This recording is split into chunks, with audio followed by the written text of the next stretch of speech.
Welcome to Good and Decent, a podcast by Grotto Network.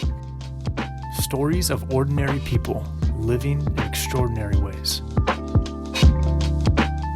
Episode 3, Change of Heart.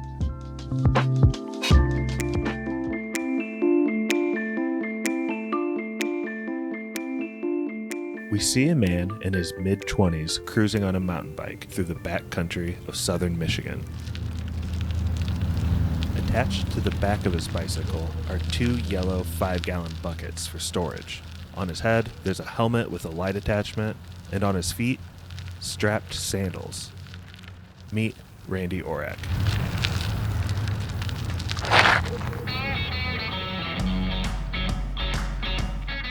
Randy used to work in a media department that shares an office building with Grotto Network. So basically, he's been our friend for a while. We decided to do a video story on him when he told us he no longer owned a car and he'd be biking everywhere from now on. Biking, it's not just about the emissions or my carbon footprint. I mean, it all ties together so completely. By biking, it costs less for me to not drive a car. Personal health, I mean, I look at it as a practical exercise. I've got to get where I'm going anyway, so might as well just bike there. I grew up outside of a small town in East Stroudsburg, Pennsylvania, and we would ride our bikes and just hang out in the woods all day. My parents still talk to me about this. Every day I would go outside and pick up the rocks and look at the bugs underneath and like pick up worms and salamanders, frogs, whatever it was. I just always loved being outside. Is part of who I was.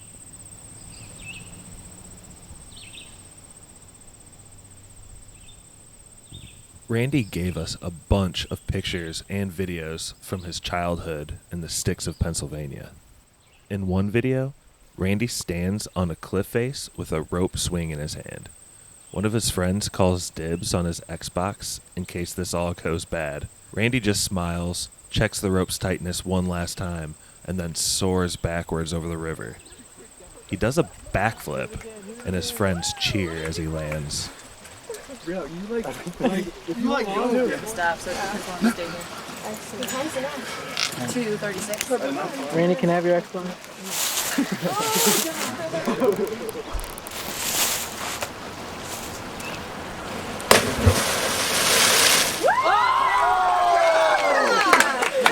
That was cool. That was cool. Watch it. Look at it, it's just holding on. Like, steam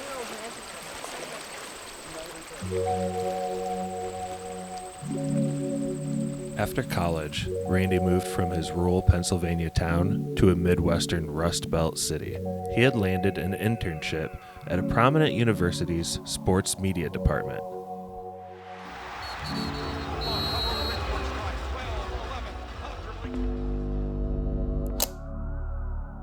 I was spending more time indoors, I think, than I had ever spent in my entire life. In extremely climate-controlled buildings with fluorescent lights, computer and flashing screens in front of me with sports displaying nonstop every day. And so I kind of just took a jump. A year or so into his new job, Randy started taking some free local agriculture classes. Then he started volunteering at a couple of farms on the evenings and weekends, even while working overtime as a production assistant. Pretty soon after that, he handed in his notice. He was trading a camera and the Adobe Creative Suite for a spade and a scythe. Going from video production to farming is a pretty stark comparison. I just sort of trusted that things would work out. It just kind of brought me back in touch with being outdoors and experience and kind of being at the mercy of the world around you. It was just fulfilling to me. It just got me back outside. I've been trying to lean out my life in every sense possible and just live as simply as possible. And so I came home and my parents had bought me a car. I was really appreciative to have parents that could do that for me. Sorry. It was just something I didn't want. I truly didn't want to have a car, and so I turned it down. Currently, my mind is that I would like to urban farm in the town that I'm from. There's not a huge, big market of fancy restaurants that really drive up profit margins, but it's possible. I mean, I don't want to count myself out until I try it. From videographer to farmer, a story of authenticity is a Grotto story by me, Josh Long. I haven't touched base with Randy in several months. I don't even know if he's still trying to farm, but I do know wherever he is, he's following his passion.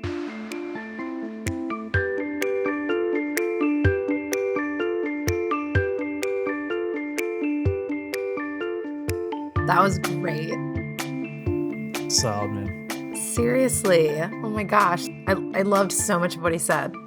Just getting back in touch with the kind of earth beneath his feet, beneath his pedals, so to speak.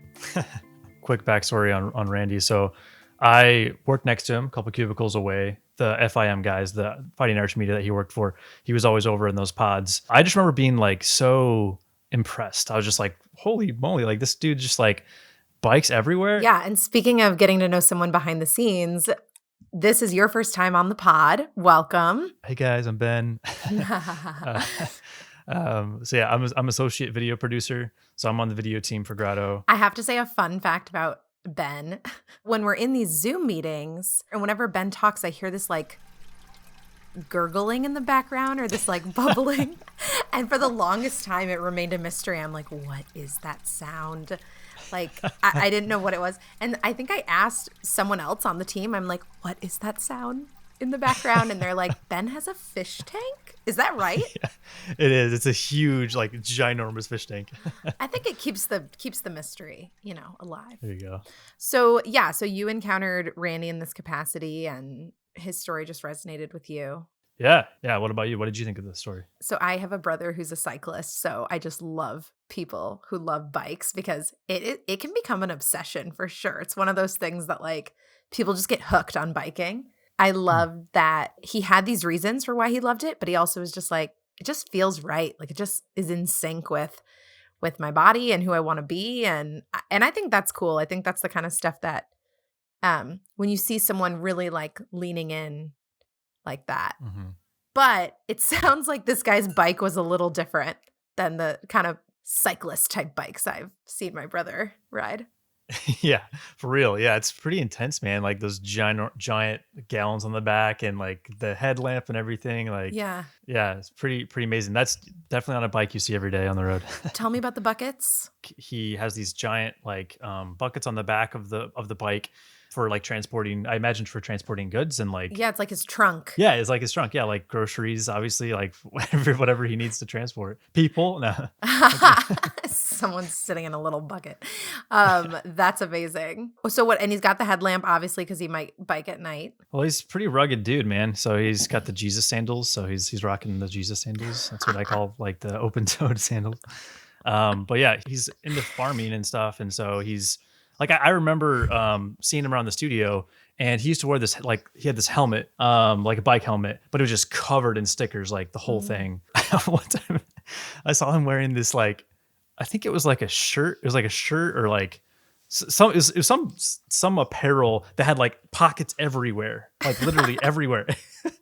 Somebody in the office was like, dude, nice pockets, man. He's like, dude, they're so functional. You can use them for all these things. And I just would like to make a note that our producer Josh Long is cracking up right now on mute.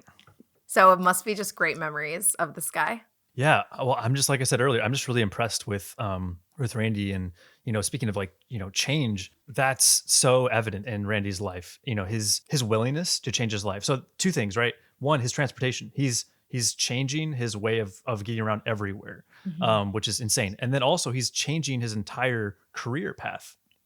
Here's a guy who is, working for a great renowned athletic department, video production department, who's, working his way up. He was like one of their go-to videographers. Like he's insane. He actually did a story for us before for Grotto on a kombucha guy, and it was an awesome story. I really enjoyed that one. So the fermentation process in kombucha is the combination of bacteria and yeast that basically ferments tea that we put in. But yeah, he's a really talented dude. So yeah, he changed his transportation. He's changing his whole career path. He's clearly choosing the less convenient route in both of those forms, right? Like biking's not convenient. Urban farming, like not a convenient career path. So yeah, I'm just impressed with that, you know? What's interesting is that, you might think, oh, this guy's just really interested in kind of like being eco-friendly. And he mentions that. He's like, yeah. But it just sounds like it's also just kind of in his blood. I don't know. Like he just wants to yeah. be, he talked about sitting in front of screens, which so many of us can relate to right now, and how he just wanted to be like outside, back in touch with the world. Yeah. And I was really moved by his parents trying to give him this gift of this car. And I could hear like he kind of got choked up but to be true to himself, I don't know. It's like a story both of changing direction and changing your life and then being true to that. And that's really admirable. Yeah, yeah, it really is. Just like sticking to his guns, sticking to his roots, sticking to who he is. Did his eco-friendliness like rub off on you? Are you reconsidering your Well, it's funny you say that. I have had farming aspirations for a long time now, but farming is hard work. My few experiences, I lived on a Catholic farm in West Virginia for a week in college, and then I lived with some nuns who run an organic farm in Connecticut for Cool. for 10 days in grad school. At the end of the night, my body was completely sore. I was exhausted. I had no energy to do anything. I'm like, this is no joke. Every time I try to enter farming experiences, I'm always like, and now I need to return to my normal life where I'm very comfortable and I get to sit in a chair most of the day. So I'm deeply moved. I'm also challenged. I'm also like, that is something that I don't know if I could do that. I don't know if I could take that jump, as he said. Seeing a guy riding his bike everywhere, it's just like, wow, like I mean it's possible that you could do that, and it does challenge you. So I bought a bike, but I don't know if I've used it. And I was talking to Javi, our senior producer. He also was like thinking about getting into biking more. I'm sure inspired by Randy's witness. Both of us we had talked about like maybe we should like bike to work. Like that would be awesome. Like why not, right? Save money and help the earth a bit. That one didn't stick. But Randy did mention offset. This wasn't on film, but he talks about how wherever he goes, he has like reusable bamboo cutlery that he uses. So that way, if he's ever at a restaurant or whatever, and they have like plastic cutlery or whatever, he can reuse those and not have to contribute to waste. And I remember him saying that. And at first I was like, that's kind of interesting. Like that seems a little goofy, like carrying around this stuff in your pocket. But I was like, that's actually awesome. So my wife now, she she had this like reusable cutlery thing. It's like a Swiss Army knife, but it like flips out a fork and a spoon and a knife. It's super legit. And yeah, I take that with me everywhere and I use it all the time. But also composting. He also kind of challenged me with composting because I was thinking about like my waste, because I was like, well, I'm saving waste with like plastic cutlery, but like where else can I cut back on waste? And so I did get into composting, but it's a little bit inconvenient to like have to like walk outside every time you want to throw away your like peels and stuff. To me, I'm like, no, this just extra 10 seconds is hopefully saving the earth a bit. And yeah, like Randy for sure. I think if the story wouldn't have happened, I don't know that I would have actually done that, Yeah, that's so cool. That's the mark of surrounding ourselves with good people and having good people in our life, is they move us to grow and like push us outside of ourselves.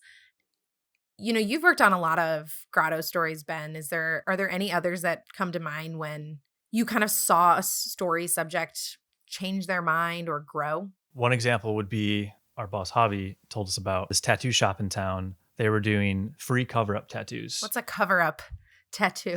It covers up a tattoo? Basically, yeah, it basically covers up, or it will like take elements and blend it into something new. But this was a free program for specifically for racist tattoos or of any kind of hateful symbols. There would be people who had like swastikas like on their arm. Wow. And they would turn those into like roses. Oh my gosh. Yeah, really, really cool. So that story is definitely like moved me a lot. Just hearing how like these guys, these like tattoo artists, they would like literally like thousands of hours over the course of like a couple of years that they've been doing this program, thousands of hours Yeah. that they've put into for free. Tattoos are expensive, and so this tattoo shop, these guys donating labor and tools and materials, pretty amazing. Yeah, it really is. They really care about like erasing hate. They wanted to make sure that like this was something that this was like a life change. This wasn't just a tattoo, just like an appearance change. This was something deeper. So that was a really big part of the program. So like a lot of these people when they came in, they would have like conversations with the shop owners. They would like talk about like where they came from and like their backstory to really make sure that like this tattoo change was something deeper. A tattoo can not only affect people around you and like really terribly received by other people or hurt others, but also like for job employment and, all kinds of things like that can really affect your life.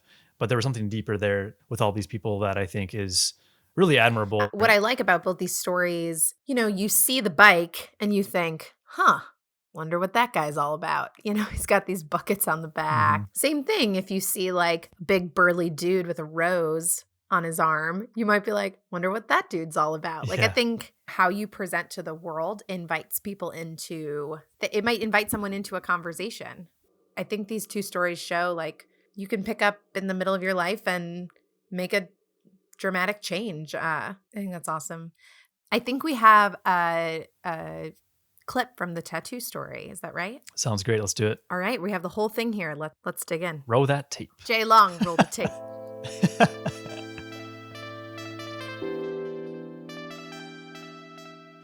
We see a tattoo artist prepping for inking, bending the needle, wrapping the tattoo gun with rubber bands. We then see what looks to be a tattoo of a rose getting touched up.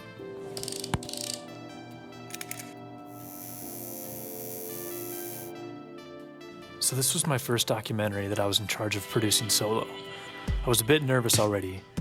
Then I walk into a tattoo shop for the first time. Fluorescent lights, loud sounds of tattoo needles buzzing in my ears, people lying down motionless, pictures of abstract, provocative tattoos on the wall. For a first-time visitor like me, this place was a bit intense.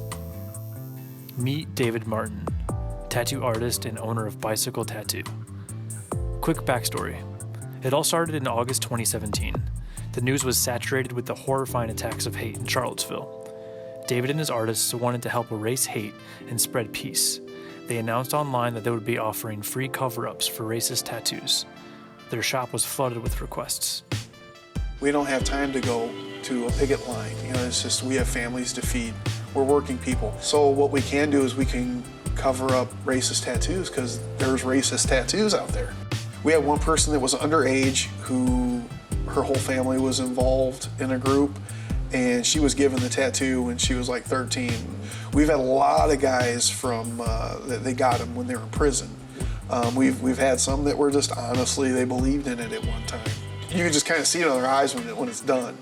It's almost like you got something that's been in your life that you've been carrying around, and then all of a sudden you don't have that weight there anymore. We then see a man's arm getting worked on. Blue ink shoots into the man's tattoo sleeve. David's eyes are fixed intently on the tattoo, sporting over-the-ear headphones, with music bumping, I assume, occasionally glancing over at a piece of paper with a tattoo design on it. Some of these cover-ups were huge, like thousands of dollars worth of work, and my guys, were doing these cover-ups for free just to make sure that it was done. Some tattoo photos come on screen. They show before and after the cover-up was done. One is of a skull with a swastika over it, which then becomes a skull wearing a helmet. Another is of an eagle with a swastika, this one on a man's neck, which then becomes an eagle with a flag. And finally, a Confederate flag, which becomes a clock with flowers.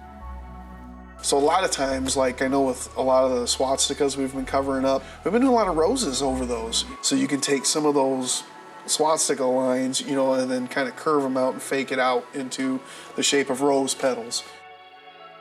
No matter how permanent a tattoo may seem, there's always a second chance. With each drop of ink, these artists are turning hate into beauty. When you have something like a symbol of a swastika, it's actually a way of putting down your neighbor to say that this other person's not human, not worth being treated as a human. At the end of the story, we see a picture of David in full Potawatomi native clothing. David shared off screen that while growing up Potawatomi, he faced oppression, and is yet another reason that motivates him to spread peace in his community. I was raised Potawatomi pretty much my entire life. My mother's native and then my dad's white. For me, I can see us all as equal. So we all have a struggle, you know, and we should all be joining together so we can keep moving on. Regardless of how the tattoo was received, the people who are coming in for the cover-ups are willing to change something of themselves. They are willing to change themselves to better love the community around them. The question is, are the rest of us too?